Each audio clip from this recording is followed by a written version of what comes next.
Argentina y Uruguay comparten cercanía territorial, pero además una cultura común rioplatense. Ambos países apuestan a un modelo extractivista, pero además tienen perfiles en sus gestiones políticas y económicas lo que se denomina hoy como gobiernos progresistas. Nueva y vieja versión del desarrollo que se traduce en una profundización del modelo sojero y en una profundización también de la megaminería. América Latina Piensa, en su capítulo 3, les presenta Campos Verdes del Plata.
Nosotros en la escuela nos enseñan que Uruguay es un país de paisaje suavemente ondulado. Bueno, la política, la lucha de clase es suavemente ondulada.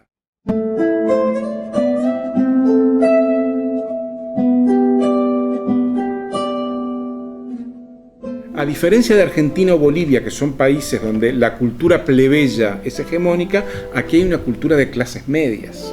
En un país muy poco poblado, donde no ha habido oligarquía, donde por lo tanto las tensiones y los conflictos políticos y sociales han sido de bajo perfil.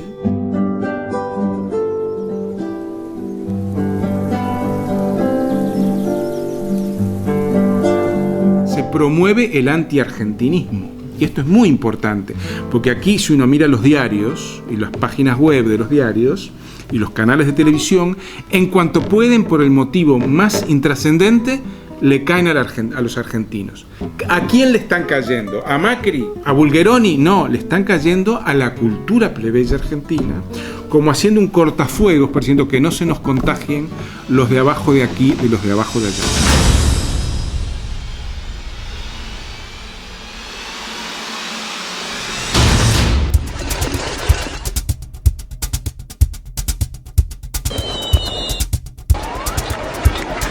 Fui militante universitario en Córdoba, en una época pre-cordobazo. La segunda parte fue la militancia en la organización Montoneros.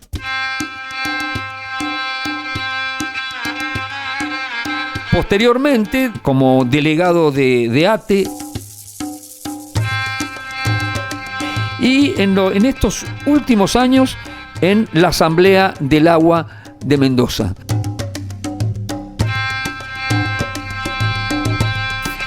Me pareció un desafío porque yo tenía toda la impronta de otro tipo de militancia.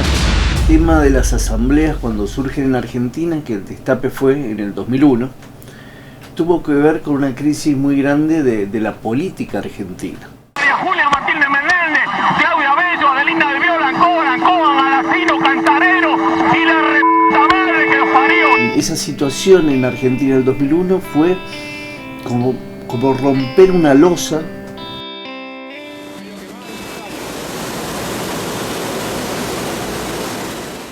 2001, 2002, 2003 era una efervescencia en la que, bueno, el surgimiento de las asambleas populares en muchísimos lugares del país. Después eso va a ser tomado como una forma de expresión en otros lugares. Quiero creer en la democracia y quiero creer que nuestros representantes de aquí nos representan. Hoy legislamos directamente y esos legisladores que deberían representarnos tienen que saber que en una democracia directa la gente ya votó no a la minería San Jorge.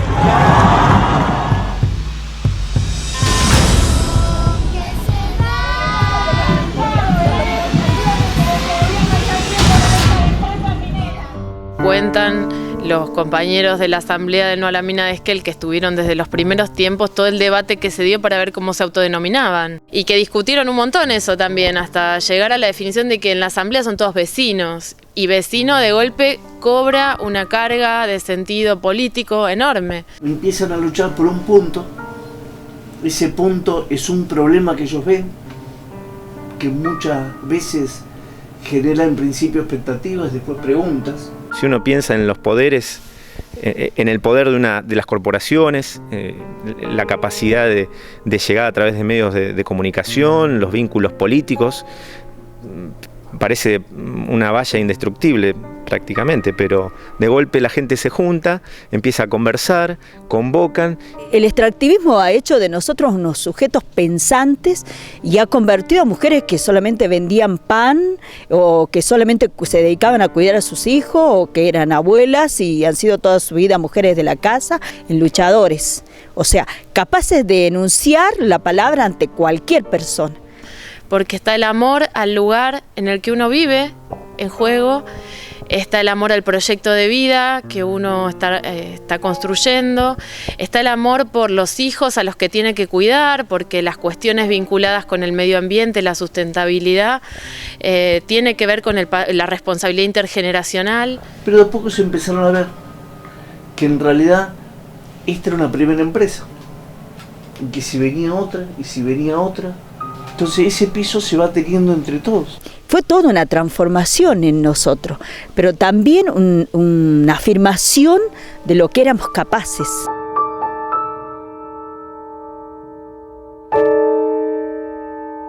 Pero cuando uno ha visto que el Estado ha sido represor, que te ha pegado por pensar de un modo, listo, ahí ya está. El camino ya se definió. Nosotros no teníamos armas, ellos sí tenían armas, ellos tenían las armas del poder.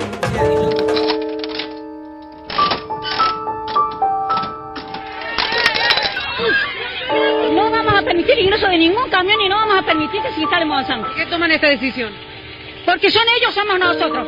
No, a mí yo ya perdí mi hija. Yo ya perdí mi hija, tengo mis hijos con agroquímicos, entonces ¿qué quieren?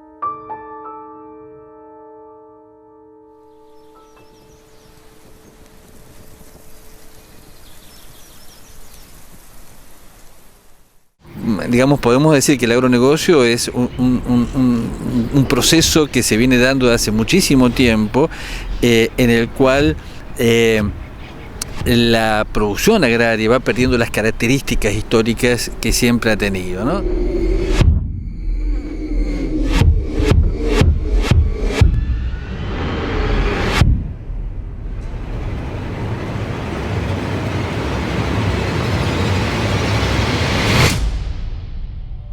Los flujos, las relaciones, los procesos naturales son reemplazados por capital. El ciclo de la materia orgánica que va determinando en principio que los suelos se vayan nutriendo y que permita la vida de una gran cantidad de organismos, bacterias, hongos, insectos en el suelo, es reemplazado por fertilizantes. Las relaciones que se dan de presa-predador, parásitos, está siendo reemplazada por insecticidas, ¿no? Las asociaciones están siendo reemplazadas por monocultivo. El monocultivo en sí mismo no reproduce las condiciones de existencia.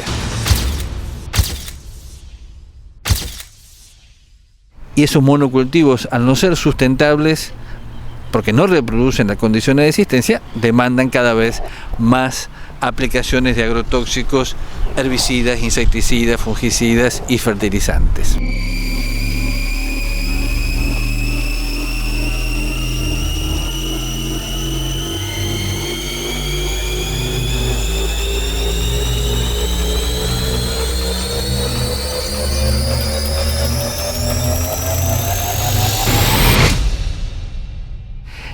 eso es la Revolución Verde que no se detiene, que se va enriqueciendo, y hoy estamos viendo cómo aparece la soja resistente al glifosato en los años 90, y esto eleva la cantidad de herbicidas e insecticidas que se están usando. Y lo que es más importante, fíjate, hablamos de Revolución Verde, de agronegocios, hablamos del uso masivo de insecticidas y de herbicidas, es que esto tiene impacto. Y bueno, aquí es una zona donde siempre hemos tenido el principal problema es el agua. El principal perjuicio para los animales es que no podemos tener una buena cría de animales como pretendemos. Pensar en el agua que se contamina, en los suelos que se contaminan, pensar que después ese suelo y esa agua, directo o indirectamente, termina en los seres humanos, a partir, por ejemplo, del agua de bebida o a partir de la producción de alimentos.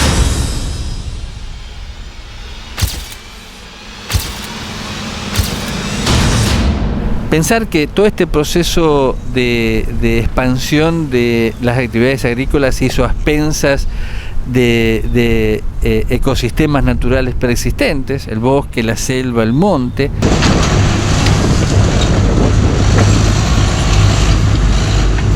Lo que hacen es voltear todo el monte, dejar un desierto, así descampado todo, hasta las palomas, las perdices, la vizcacha.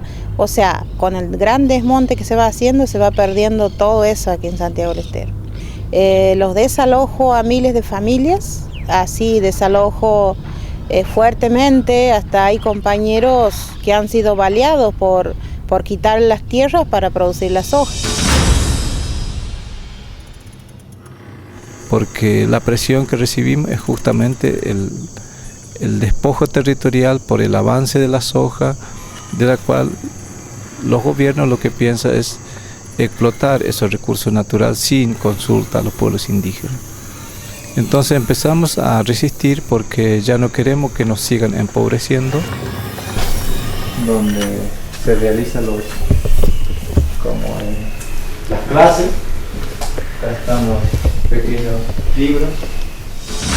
Bueno, estos son cascos de las policías que en este momento están en esta parte, están custodiando por el reclamo que nosotros estamos haciendo. Los pizarrones con la... Sí. Bueno, así nos tratan en Formosa, en las comunidades indígenas. Que cuando reclamamos las comunidades indígenas vienen los escudos y... Sí, esa es la hoja. Bueno, esta es la hoja que nosotros sacamos del monte y lo hacemos secar y después lo ocupamos para hacer varios canastos.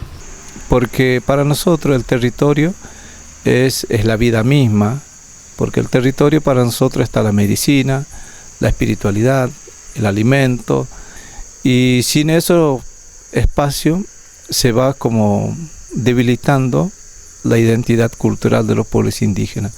Entonces cuando empezamos a debilitarnos por la carencia de estos territorios, empezamos a mendigar al Estado, porque la mayoría de nuestros hermanos no tienen título de profesional para buscar trabajo en las grandes ciudades. Entonces nos convertimos como esclavos.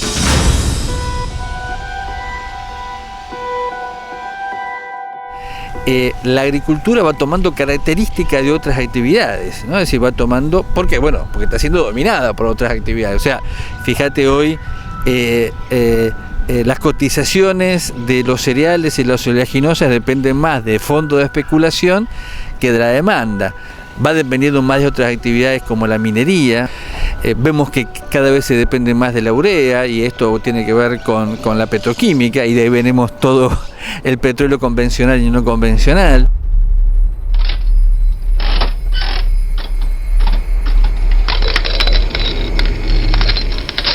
Tenían dos opciones. O por un lado, al llegar al pico de petróleo, buscaban hacer una transición hacia otro paradigma o a otra matriz energética, hacia energías menos contaminantes, más limpias, más sostenibles, o por otro lado buscaban explotar otros combustibles fósiles que estaban ahí, eran conocidos de hace tiempo, pero cuyo coste económico, cuyo impacto ambiental también es mucho mayor.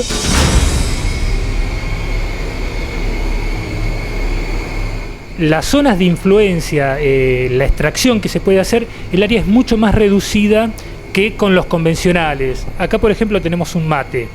Imaginemos que el mate es un yacimiento. Entonces, está el gas, el agua y el crudo.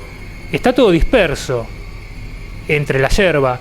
Cuando uno perfora y después toma el mate, no importa en qué lugar del mate esté el agua, sube por la bombilla. Así sería más o menos un yacimiento convencional. Los no convencionales no tienen esa posibilidad. Entonces, uno tiene que perforar, fractura inyectando agua a alta presión con químicos y arenas y genera en su entorno una cantidad de fisuras que es la que permite que los hidrocarburos fluyan. Eso dura un tiempo limitado y después se vuelven cerrando esas grietas y lo que es necesario es volver a fracturar. Entonces, si antes generaba un problema la explotación de hidrocarburos con otro tipo de producciones, ahora directamente lo que hace es un desplazamiento mucho más acelerado por el nivel de ocupación territorial. Estados Unidos es el territorio en el cual se pueden evaluar cuáles han sido los impactos sociales ambientales del fracking, que tienen que ver con la contaminación de acuíferos, que tiene que ver con un fuerte impacto en la salud de las personas, en la salud de los animales, que tiene que ver también con terremotos y por supuesto también con la emisión de gas metano.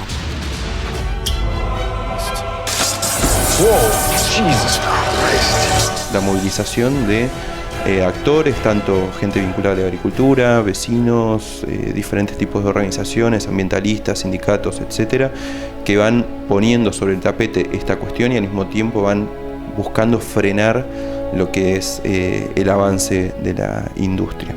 En este sentido es bastante claro, digamos, cómo al ver que por un lado Estados Unidos sale a promocionar y sale a vender la aplicación de la técnica, estados hacia adentro, como por ejemplo puede ser Nueva York, han prohibido o han instrumentado nuevas moratorias sobre la aplicación de la técnica dentro de sus estados en busca de proteger principalmente el agua. En Europa hay una fuerte discusión acerca si se avanza o no con el fracking. ¿Qué sucedió en Argentina? Bueno, la Argentina estaba en déficit energético, una responsabilidad que hay que adjudicarles a los Kirchner, ¿no? Sin ninguna duda, a toda la gestión de los Kirchner, a la larga gestión de los Kirchner. Ante este déficit energético, la Argentina optó por la decisión más cortoplacista, que fue la de expropiar parcialmente YPF y avanzar sin una discusión de manera ciega con la explotación de hidrocarburos no convencionales a gran escala, ¿no? Y para ello creó, al menos de manera precaria, un marco normativo a través de los decretos que beneficiaron a Chevron.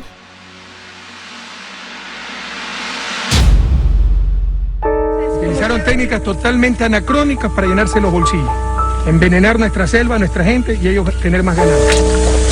Producto del petróleo, pegado aquí. ¿Sí ven cómo empieza ya a salir?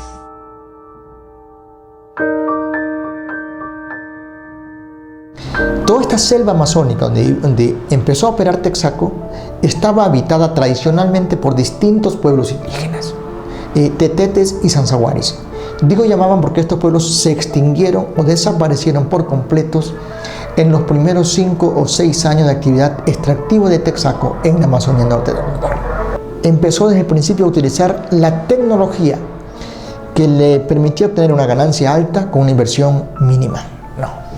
Nada.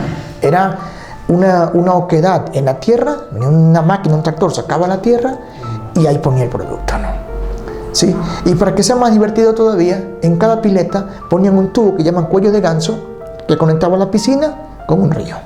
El crudo que en todas las carreteras, por ejemplo, todas las vías de acceso que hacían a los pozos, en vez de poner un pavimento o algo más rígido para la movilización, lo que hacían era enviaban un tanquero lleno de petróleo y ese tanquero iba regando crudo en toda la carretera. Petróleo crudo. Hay una historia tan desgarradora del último chamán del pueblo Cofán, por ejemplo, que llamaba Guillermo Kenamá. Esta persona, que obviamente el chamán tiene un poder impresionante, tenía en su pueblo, y se oponía a que la empresa ingrese al territorio por todo el daño que les causaba, ¿no? Y todo el pueblo luchaba para que no ingrese al territorio. Texaco, en su desesperación para ingresar al territorio, usó tácticas tan perversas, tan criminales, que una de ellas fue, por ejemplo, enviar a trabajadores de ellos con abundante licor o alcohol, embriagarlo, emborracharlo, hasta intoxicarlo, y murió. Le mataron. Una vez que le matan, la empresa ingresó a su territorio, ¿sí? Y claro, lo que digo yo, para que la humillación sea mayor, mucho más cruel todavía, a la esposa de él, que se llama Marina, de este chamán, la llevaron de prostituta a los campamentos de Texaco por 20 años. De todas las mujeres que habitaban cuando Texaco operaba en la zona, al menos el 10% fueron objeto sexual del trabajo de Texaco. Para que tengan una idea, esas víctimas, ¿se las puede pagar con dinero? No, entonces el mayor crimen de Chevron es irreparable. Yo he dicho y repito, yo respeto lo que haga cada gobierno soberano en cada país. Puede negociar con quien crea conveniente, pero tengan en cuenta que en este caso Chevron, el gobierno argentino o YPF escogió al socio más sucio para sus operaciones, al más criminal del mundo entero.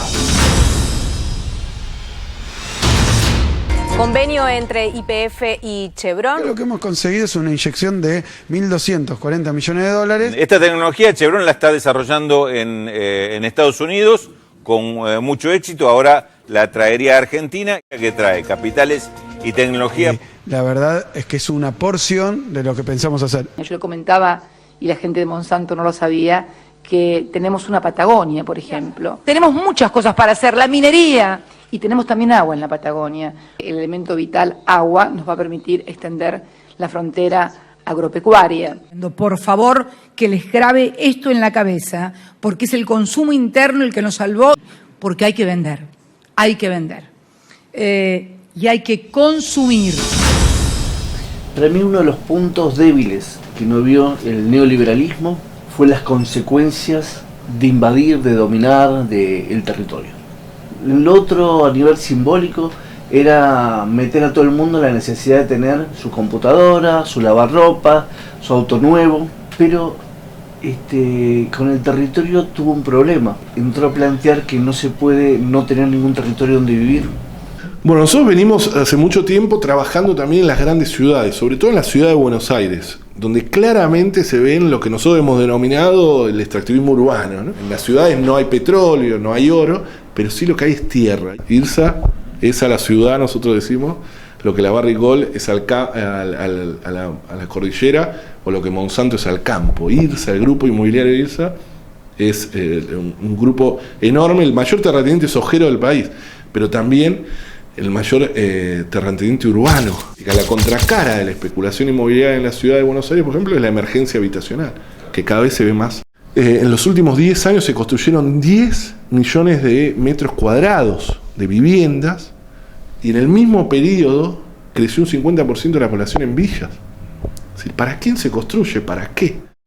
Puerto Madero tiene la mitad de Puerto Madero, está vacío. O se desplaza a las clases medias bajas hacia las villas, las clases medias terminan siendo inquilinizadas. Es decir, si juntamos las propiedades de IRSA en la ciudad de Buenos Aires, armamos 3 barrios. La idea de la lucha contra la concentración es permanente, porque no es un problema de Argentina ni del gobierno, sino que es un problema mundial, el de la concentración económica. En la medida que existe, eso ocurre con los alimentos, ocurre con la minería, ocurre con las finanzas, ocurre con las cerealeras. Lo que comemos depende de 10 personas, de 10 grupos económicos que resuelven qué es lo que tenemos en la mesa de nuestras casas. El desafío que tenemos por delante es de una magnitud de carácter colosal, y la gran crisis no es ecológica, es política. El hombre no gobierna hoy. Uruguay padece todos estos problemas, y yo creo que se resumen bien en que el principal proyecto de desarrollo de la administración Mujica es iniciar la mega minería a cielo abierto, explotando un yacimiento de hierro. Y este proyecto además es muy característico de esta coyuntura, porque el proyecto se propone extraer el hierro, sacarlo inmediatamente hacia la costa por un mineroducto de 212 kilómetros de extensión y a través de un puerto, de una terminal portuaria de aguas profundas, trasladarlo al mercado asiático, a China básicamente, porque es una zona de pequeños y medianos productores, familiares asentados en la zona. Entonces, a esa gente, la perspectiva que le plantea el proyecto es simplemente irse definitivamente de la zona. Y eso tuvo una consecuencia muy interesante, que se generó reacciones de diferentes grupos de la sociedad civil que con el paso del tiempo fueron coagulando entre sí, y eso desemboca en semejanzas y similitudes que a lo que pasa en otros países. Como ustedes saben, en otros países hay marchas nacionales a favor de la vida, el agua y contra la megaminería. Acá en Uruguay otro tanto.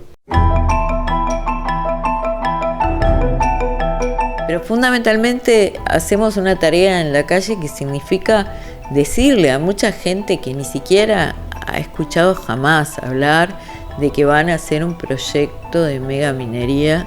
El caso uruguayo es impactante porque es genuinamente un tema cultural y Mujica lo expresa continuamente. Mujica repetidamente se burla del ambientalismo a pesar de su discurso contra el consumo.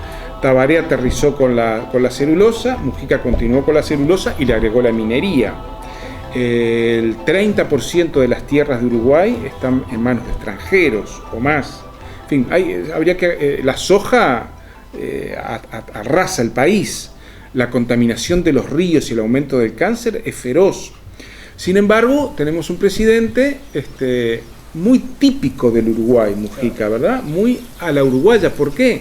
Porque hay margen social, cultural y político para que haya un presidente como Mujica. Es una persona muy a favor de la biotecnología, de las chimeneas, de las máquinas y de la minería. Y en su gobierno, varias de las personas clave están en la misma postura. Ellos sinceramente creen eso, que eso es el bienestar y eso es el desarrollo. Te cuento una anécdota. Una vez estaba dando una charla en Montevideo y se me ocurrió hablar del buen vivir como uno de los temas que recorre la nueva gramática política en América Latina. Y un dirigente sindical me dijo, pero ¿de qué buen vivir estamos hablando? Para mí buen vivir es la pantalla plana. Un dirigente sindical. Pero a mí me pareció muy interesante como observación porque para los sectores urbanos, el buen vivir se identifica no con la justicia social, sino con el acceso al consumo, ¿no? El modelo del ciudadano consumidor para mí es la clave del éxito de los gobiernos progresistas, y esto es lo que hace también, digamos, esta apuesta por el consenso de los commodities y la posibilidad de pensar, digamos, otra sociedad, otro desarrollo encuentre límites ahí, porque todos ellos han hecho una apuesta al consenso de los commodities en términos de ventajas comparativas, porque esto les cierra el círculo del consumo, y esta es la base de la legitimidad hoy en día, es lo que les asegura la reelección. La gente quiere participar en las decisiones. Entonces eso genera un nuevo tipo de ciudadanía, que ya no es el de ir a votar cada 5 años y después que los legisladores, que el presidente resuelva porque yo confío, yo lo voté. Eso es una forma de hacer política del pasado. Hay una necesidad de comprender que las personas que están en los territorios haciendo cosas como ocurre con el tema de minería, con el tema del modelo extractivo sojero, con el modelo en general de concentración económica, las personas esas están haciendo política, no son el Estado, y lo que hay que comprender de esas situaciones me parece que es que están reflejando nuevos modos de pensar el territorio, los bienes comunes, la política, la democracia.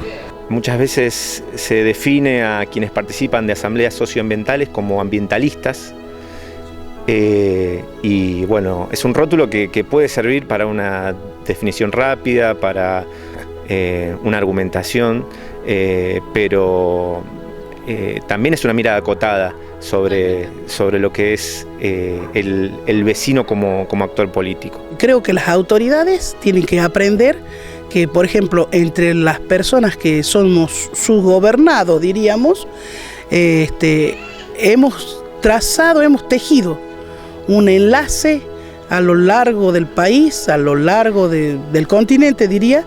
Se hace cada vez más firme y ellos tendrán que aprender, nuestros gobernantes, que nosotros tenemos también una forma de decidir, que cuando nosotros decidimos que queremos vivir de un modo y vamos a luchar bien firmes en eso. Una lógica que rompe con los esquemas conocidos de construcción de poder. Y bueno, da cuenta de la potencialidad que tenemos si somos capaces de salir de nuestros propios lugares, de nuestros propios ombligos, de relacionarnos, de dejar de lado mezquindades y pensar en objetivos comunes. Eso es todo, estoy muy contenta y agradecida de poder conocerlo y de poder transmitir eso a otro pueblo, a otros hermanos.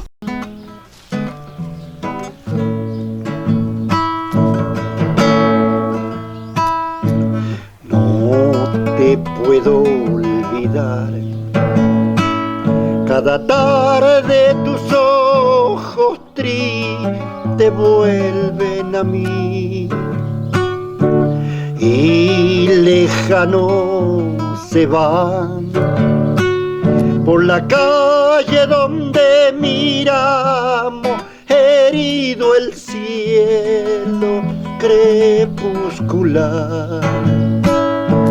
Alumbraba tu voz nuestro paso en la noche clara llena de ti, y la niebla del mar nos rodeaba de un leve sueño y era infinita la soledad.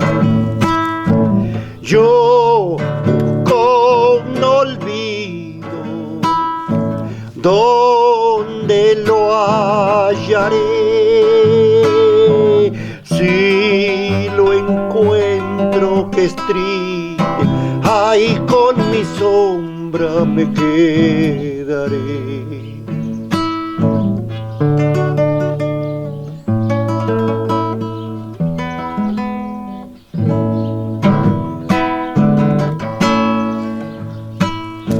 Siempre va junto a mí, cada cosa que miro ya la vimos los dos, como en lento vagar se quedó el lucero en tus manos, en el dorado tiempo de amar.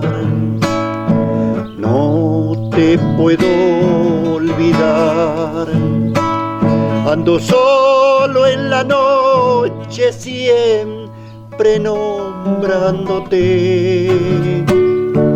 A la orilla del mar dice el viento que oye tu nombre, amor que nunca regresará. Yo con olvido, ¿dónde lo hallaré? Si lo encuentro que es triste, ahí con mi sombra me quedaré. Si lo encuentro que es triste, ahí con mi sombra me quedaré.